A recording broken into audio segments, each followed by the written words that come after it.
আসলে গুরুত্বপূর্ণ আলোচনা চলতেছিল।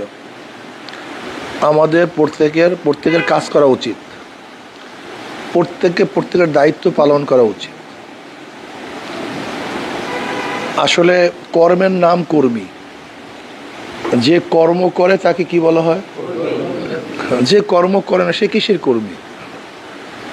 আসলে আমরা কর্মী কিন্তু কর্ম করি না। আমরা দায়িত্বশীল, দায়িত্ব পালন করি না। এটা কেমন দায়িত্বশীল?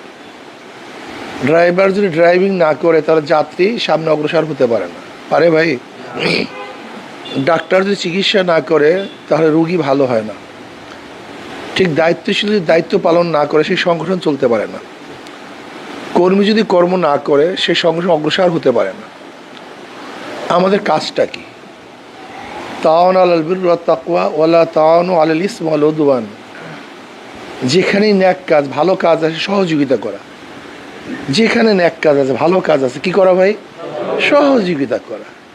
যেখানে খারাপ কাজ, বদ কাজ আছে সেখানে সহযোগিতা না করা। এইটা আমাদের মূল দায়িত্ব। একজন কর্মীর মাথায় সবসময় চিন্তা থাকা উচিত, একজন সদস্য সমর্থকের মাথায় সবসময় চিন্তা থাকা উচিত, আমি কিভাবে আরেকজন সমর্থক বাড়াতে পারি, একজন সদস্য বাড়াতে পারি, একজন কর্মী বাড়াতে পারি। এটা আমাদের মাথার মধ্যে থাকা উচিত, সবসময় চিন্তা থাকা উচিত। দাওয়াত সবচেয়ে দামি। সবচেয়ে দামি কি ভাই? দাওয়াত। জনাবে মুহাম্মদ রাসূলুল্লাহ সাল্লাল্লাহু আলাইহি ওয়াসাল্লাম দাওয়াত দিতেন। এই দাওয়াতের জন্য এমন কোনো প্রেশানি নেই যে প্রেশানি তিনি করেননি। সবচেয়ে বেশি প্রেশানি উঠেছেন দাওয়াত দিতে গিয়ে। সবচেয়ে বেশি কষ্ট স্বীকার করেছেন এই দাওয়াত দেওয়ার জন্য। মানুষের দাঁড়ে দাঁড়ে এত অত্যাচার, অবিচার, এত তাকে অপমান করা হয়েছে, কিন্তু দাওয়াতি কাজ ছাড়েন নাই। এর জন্য আমাদেরকে দাওয়াত দিতে হবে। সাহাবায়ে কেরাম রিদওয়ানুল্লাহি তাআলা আজমাইন, তাদের জন্ম সে মক্কা মদিনায়, সে আরব কান্ট্রিতে। গোটা দুনিয়ার মধ্যে তারা ছড়িয়ে পড়ছেন, গোটা দুনিয়ার মধ্যে। এমনকি আপনার যাবেন লালমনিরহাট, একটা মসজিদ পাবেন 69 হিজরি। সাহাবাদের যুগ ছিল 100 হিজরি পর্যন্ত, আর সে মসজিদের বয়স 69 হিজরি। মানে সাহাবাদের যুগের সেই মসজিদ আমাদের এই লালমনিরহাট।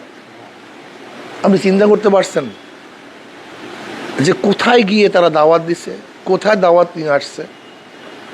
এর জন্য আমাদের কাজ হলো দাওয়াত দিতে হবে, দাওয়াতে মগ্ন হতে হবে। একজন আল্লাহওয়ালা লোকদেরকে আল্লাহর সাথে মিলিয়ে দেওয়ার চেষ্টা করতে হবে। জান মালের খরচ করতে হবে, অক্লান্ত পরিশ্রম করতে হবে, সর্বোচ্চ চেষ্টা করতে হবে, সর্বোচ্চ সাধনা করতে হবে। সাধনা ছাড়া কোনো কিছুই হয় না।